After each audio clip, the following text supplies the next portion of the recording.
Estamos acostumbrados a hablar de la izquierda woke. Al menos yo nunca dudé de que se tratara de una corriente de izquierda. Sin embargo, la filósofa Susan Neiman escribió un libro titulado La izquierda no es woke, en el que argumenta que el movimiento woke, que definiremos en un rato, no forma parte de la izquierda porque se opone a tres valores fundamentales de la izquierda que vamos a desarrollar en unos minutos. Neiman decidió investigar este tema porque se encontró con muchas personas que le dijeron que habían dejado de ser de izquierda porque no se identificaban con la cultura woke. La diferencia entre los valores de la izquierda y los de la cultura woke para Neiman no son pequeños. Por eso, a su modo de ver, este debate no implica cultivar el narcisismo de las pequeñas diferencias. Susan Neiman nació en los Estados Unidos en 1955, estudió filosofía en la Universidad de Harvard y actualmente es la directora del Foro Einstein en Alemania, donde vive. No se define como marxista, sino como socialista.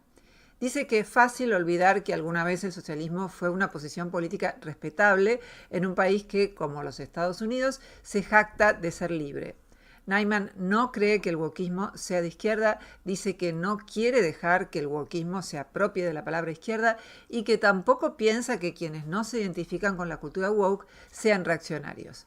En este video vamos a exponer una síntesis de su último libro, La izquierda no es woke, que encuentro muy estimulante para pensar este tema, y también vamos a compartir algunas críticas de las que puede ser objeto.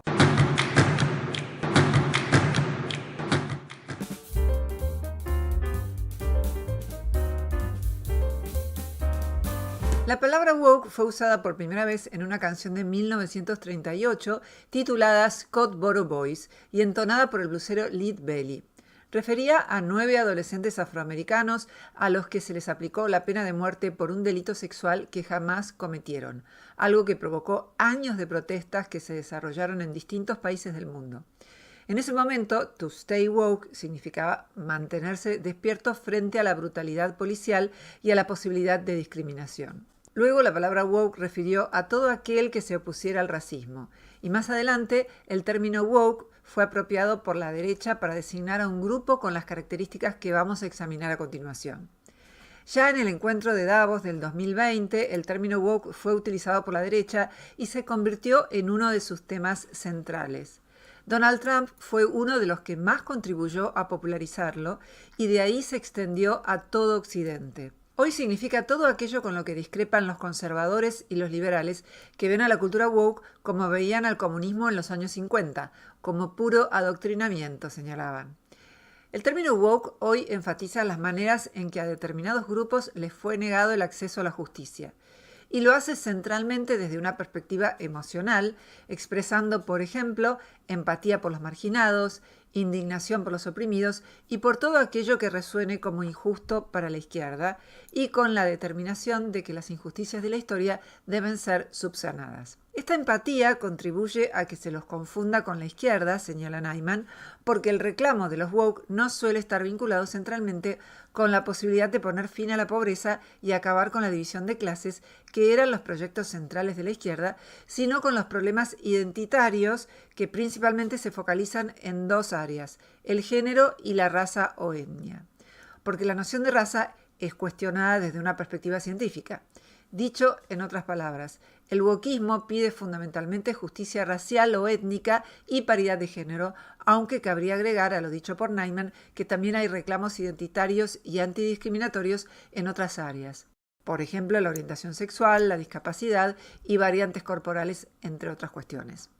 A su modo de ver, y esto no es ninguna novedad, lo que diferencia a la izquierda del liberalismo es que además de luchar por los derechos políticos que garanticen la libertad de expresión, la igualdad ante la ley y el derecho al voto, entre otros derechos liberales, la izquierda lucha por derechos sociales y económicos asociados a la salud, la educación y la vivienda, que no deberían ser producto de la caridad, sino de la justicia social. Sin embargo, la izquierda woke a menudo olvida la lucha por la justicia social en favor del identitarismo, es decir, en favor de la defensa de un grupo identitario. A lo dicho por Nyman se podría agregar que es importante diferenciar el igualitarismo de derechos, que se opone a las injusticias contra cualquier grupo, del identitarismo, que busca favorecer los intereses del propio grupo y es indiferente hacia la situación del resto, o a veces incluso busca privilegios para el endogrupo que implican desventajas para otros grupos. Bajo el término woke aparecen movimientos intelectuales muy diversos y lo que los une es el rechazo de los presupuestos de la Ilustración, el movimiento del siglo XVIII que promovió el uso de la razón, la libertad individual y el progreso humano a través de la educación y la crítica a las tradiciones y a las autoridades establecidas. Nyman sostiene que no hace falta pasarse años tratando de descifrar qué diablos quisieron decir la teórica de género Judith Butler o el teórico postcolonialista Homi Bhabha para ser influidos por la filosofía woke. Los discursos woke circulan por doquier. Un exponente de la cultura woke es el New York Times, dice Nyman. Mientras todavía representa el neoliberalismo, desde el año 2019 se volvió cada vez más woke. Por ejemplo, en el 2021 publicó lo siguiente: a pesar de las raíces indias de la vicepresidenta Kamala Harris, la administración Biden puede resultar menos indulgente con la agenda nacionalista de la India de Modi, que es el primer ministro indio. Si la frase es leída rápido, dice, es posible perderse su presupuesto teórico, que es que las visiones políticas están determinadas por el origen étnico de cada persona. Si no se sabe nada sobre la India contemporánea, es posible perderse el hecho de que entre los más encendidos críticos del violento indocentrismo de Modi están los propios indios.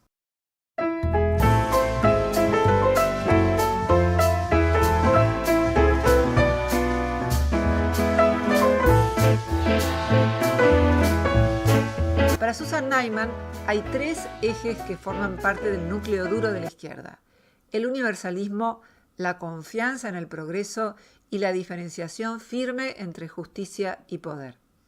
En unos instantes voy a explicar en detalle en qué consiste cada uno de estos ítems que el wokismo niega, porque es tribal en lugar de universalista, descree de la existencia de la justicia, afirmando que solo hay lucha por el poder, y niega la posibilidad de progreso pasado y futuro, como si, por ejemplo, la abolición de la esclavitud no hubiera sido un progreso, y como si cada paso en favor del progreso generara alguna forma de opresión.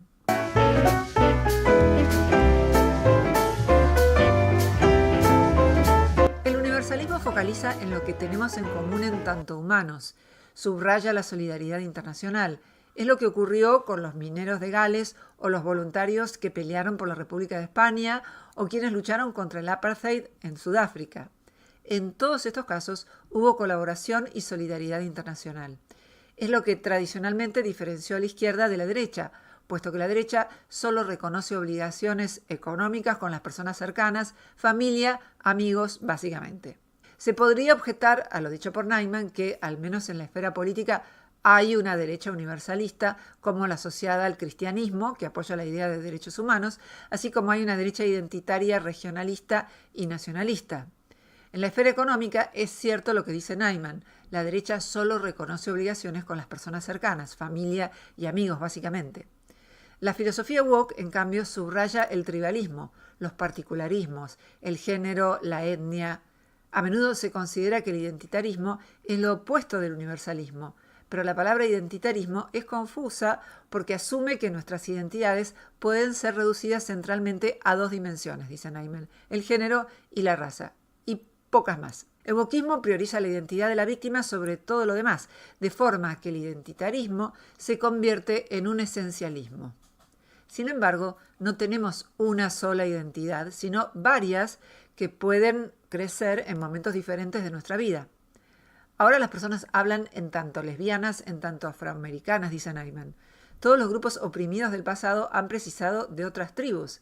La izquierda, que no es woke, promueve la posibilidad de sentirse parte de un grupo más grande que el de la propia familia o el de la propia tribu.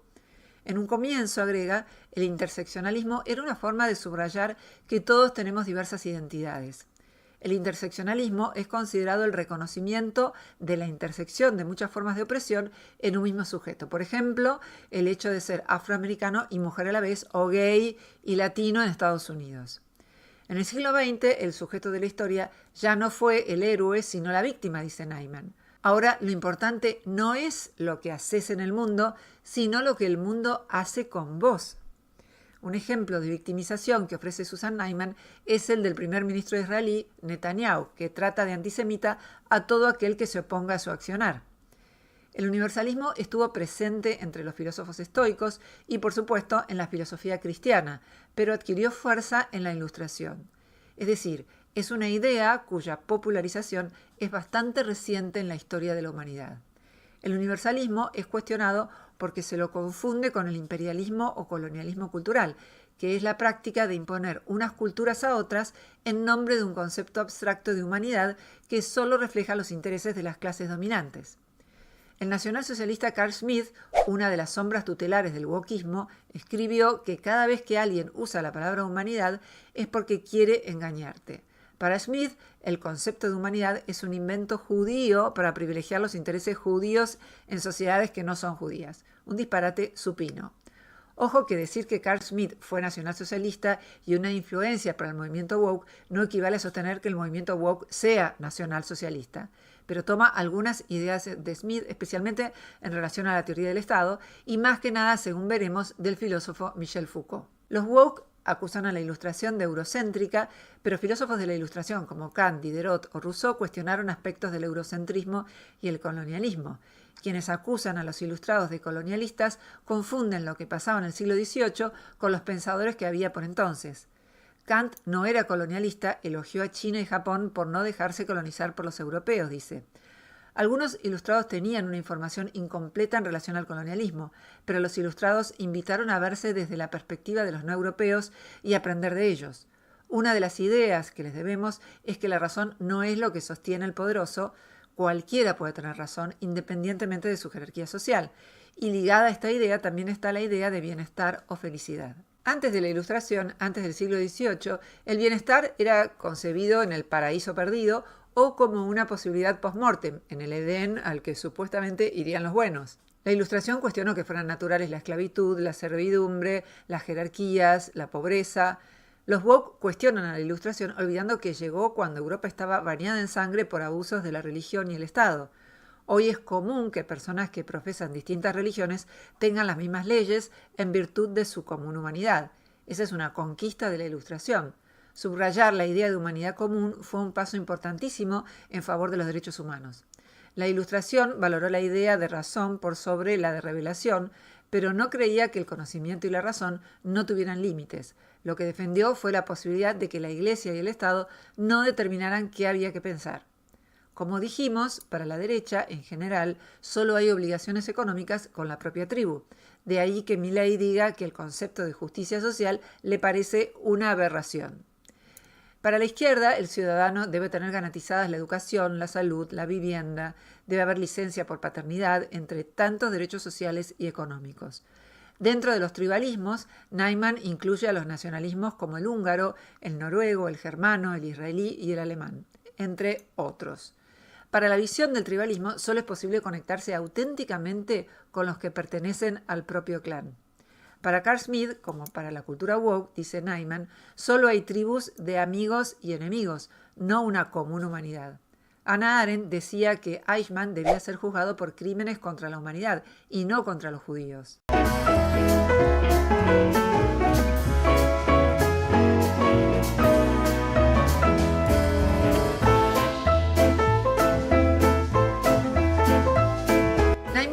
Que las personas de izquierda diferencian justicia de poder, aun cuando estos dos conceptos no sean fáciles de diferenciar. Para el wokismo, esta distinción no existe. Para la cultura woke no hay justicia sin poder porque niega que exista una justicia que pueda ser aplicada en todo tiempo y lugar, es decir, sostiene que los cambios sociales son impuestos siempre por el mero ejercicio del poder y la fuerza y no en virtud de lo que es justo. Todo esto para Neiman proviene de la interpretación que la cultura woke hace de los libros de Michel Foucault y Carl Schmitt. Entre 1984 y el 2020, la revista de izquierda Telos publicó 107 artículos dedicados en forma explícita a Carl Schmitt. Este debate viene de antiguo y está presente en el diálogo República de Platón, cuando el sofista Trasímaco argumenta justamente eso, que justicia es solo lo que sirve al poderoso. Trasímaco sostiene, a diferencia de Sócrates y del mismo Platón, cabe suponer, que lo justo, el cumplimiento de las leyes, es en realidad una imposición de los gobernantes en vistas de su propia conveniencia. Para Trasímaco, lo que mueve al mundo no es la justicia, sino el poder. Niega una concepción trascendente de justicia a la que considera el medio del que se vale el que manda para obtener provecho del que obedece. Naiman subraya que esa también es la idea de justicia de Foucault, que es el padrino de la generación woke y es la idea de los sofistas con los que discutía Sócrates. ¿Por qué Naiman cuestiona esta idea de justicia asociada al poder? Porque niega la posibilidad de luchar en favor del bien común. Por supuesto que los Foucaultianos podrán decir que Foucault no sostenía eso, que es más complejo, pero a los escépticos Naiman los invita a ver el debate entre Foucault y Chomsky, que está colgado en YouTube, donde claramente Foucault defiende esa posición. Además, ella trata de focalizarse en la recepción de Foucault y en cómo interpretaron sus ideas los miembros del wokismo.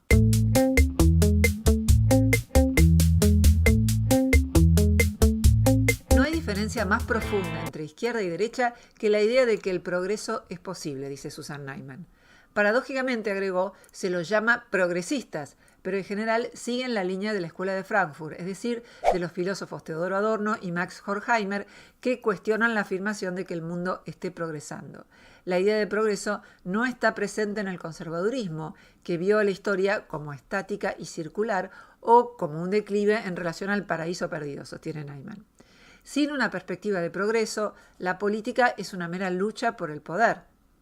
Para Naiman, el discurso del padrino del wokismo, Michel Foucault, tuvo un mensaje tan reaccionario como el de Edmund Burke. Para Foucault, lo que pasa por historia de las instituciones es un camino en el que cada vez se desarrollan formas más siniestras de represión. Todas son formas en que el Estado domina cada vez más nuestras vidas. Cada vez el poder se vuelve más sutil y siniestro en la interpretación que Naiman hace de Foucault. Muchos pensarán que la lectura que Naiman hace de Foucault no es muy caritativa que digamos, pero, de nuevo, Naiman remite al debate Foucault-Chomsky que pueden encontrar en YouTube, donde claramente Foucault defiende la idea de que justo es solo lo que conviene al poderoso. También sugiere que en su libro Vigilar y Castigar, Foucault da a entender que las cárceles son más siniestras que las formas anteriores de castigo, mucho más crueles. Sin embargo, es indudable que respecto a gran cantidad de cuestiones hemos progresado. En el siglo XVIII no hubiera sido raro llevar a tus hijos a ver cómo torturaban a alguien en la plaza pública, como hoy lo llevan al circo. La prisión es un escándalo del que debemos ocuparnos, dice Naiman, pero eso no significa que torturar en la plaza pública fuera mejor. El hecho de que todavía haya racismo es una desgracia, escribe, pero pensemos que poco tiempo atrás ningún afroamericano habría ocupado un cargo público. Cuando Naiman era niña, blancos y afroamericanos no podían ir a las mismas escuelas. El número de mujeres en puestos de decisión hoy es más numeroso que nunca antes. Hoy se celebran bodas de personas del mismo sexo en países con altos porcentajes de población religiosa como España, Estados Unidos o Irlanda. El wokismo a menudo sostiene que toda historia es criminal, como si no hubiéramos progresado absolutamente en nada, algo a todas luces falso.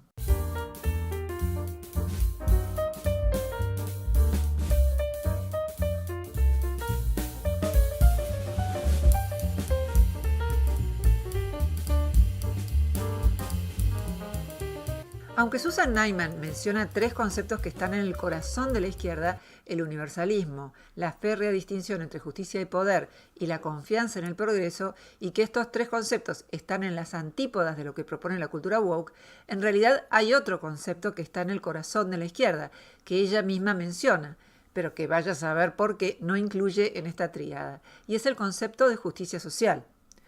Un reproche que a menudo recibe la cultura woke es que para defender a los identitarismos a menudo se olvida de cuestionar la persistencia de la pobreza y de la desigualdad en el capitalismo, que fue la bandera con la que tradicionalmente se identificó a la izquierda. Porque respecto a esta cuestión, también podría decir que la cultura woke se alejó de la izquierda. Incluyó en su reclamo casi exclusivamente asuntos vinculados al género y a la raza y olvidó la lucha contra la pobreza y la desigualdad.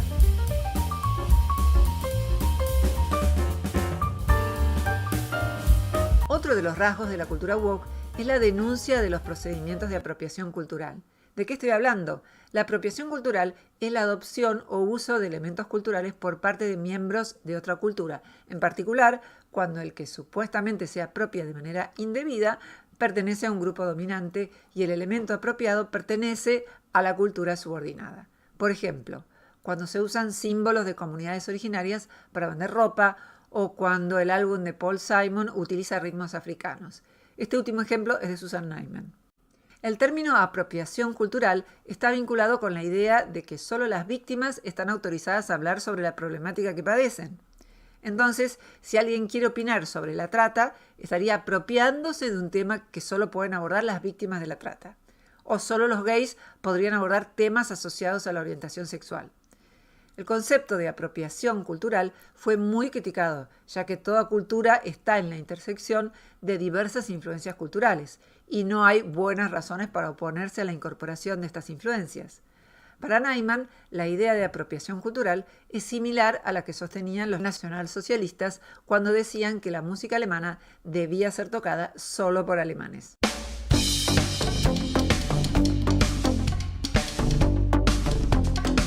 El libro no desarrolla el tema de la corrección política, pero cuenta cómo empezó siendo una palabra usada por la izquierda para cuestionar a las personas de izquierda muy rígidas y terminó por designar conductas de la cultura woke como la de hablar de personas de talla grande en lugar de obesos para evitar estigmatizaciones y promover un trato respetuoso y empático.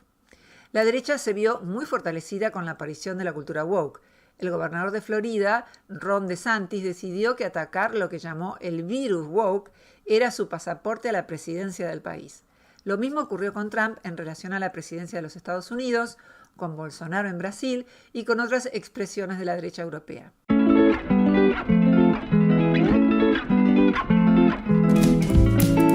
En resumidas cuentas, para Susan Neiman, el movimiento woke no pertenece a la izquierda porque abandonó las ideas centrales de la izquierda, el universalismo, la idea de que la justicia no es solo la conveniencia del poderoso y la confianza en el progreso. También abandonó la centralidad que tiene para la izquierda la lucha contra la pobreza y la desigualdad para concentrarse en cuestiones identitarias. Este último punto no aparece contabilizado como el cuarto, pero creo que debería estar presente. Si adoptamos una definición fuerte de izquierda, que pasa por el cuestionamiento del capitalismo como sistema y de las desigualdades de clase, ahí no sería fácil determinar si el wokeismo es o no de izquierda, porque si bien muchos woke cuestionan el capitalismo, muchos otros no lo hacen y se conforman con un modelo keynesiano de estado de bienestar o incluso con un modelo liberal que proteja las libertades políticas, aunque no preste atención a los derechos económicos y sociales. Pero Neiman no adopta esta definición de izquierda. Una aclaración. Cuestionar radicalmente el capitalismo no implica necesariamente apoyar la dictadura del proletariado ni otros proyectos autoritarios de la izquierda, menos algunos de los socialismos realmente existentes que fueron llevados a la práctica, o también los del presente. El movimiento woke se opone a muchos de los pilares de la Ilustración y, por tanto, a valores modernos, privilegia la emoción por sobre el uso de la razón, desconfía de la ciencia y también de muchos de los procedimientos de la ciencia, como cuando Sandra Harding o Diana Mafia hablan de epistemología feminista. También tiene en común con otras expresiones contrarias a la ciencia el uso de una escritura poco clara. Por esta razón, no resulta infundado que algunos asocien la cultura woke con las corrientes del irracionalismo, en contraste con pilares de la izquierda como Marx, que más allá de las críticas que podamos formularle, se inscribió dentro del proyecto ilustrado, destacando el uso de la razón y del marco científico por sobre otras corrientes que desconfiaron de la idea de racionalidad. Agregaría que también hay una deriva autoritaria en la cultura woke, como cuando busca que se prohíban obras artísticas que representan los valores de otra época o valores con los que la cultura woke discrepa. Termino con una frase de Susan Neiman que dice: el wokeismo es un relativismo pesimista que reduce todo conflicto a un problema de identidad. La izquierda, en cambio, tiene la esperanza de mejorar la sociedad abogando por el bien común mediante la lucha por un conjunto de derechos que no son otros que los derechos humanos, incluyendo en este colectivo no solo los derechos políticos, sino también los sociales y económicos. ¿Y ustedes qué piensan? ¿Es posible considerar que el movimiento woke no forma parte de la izquierda? Y algo más importante que eso, ¿con qué argumentos defenderían su posición respecto a este tema?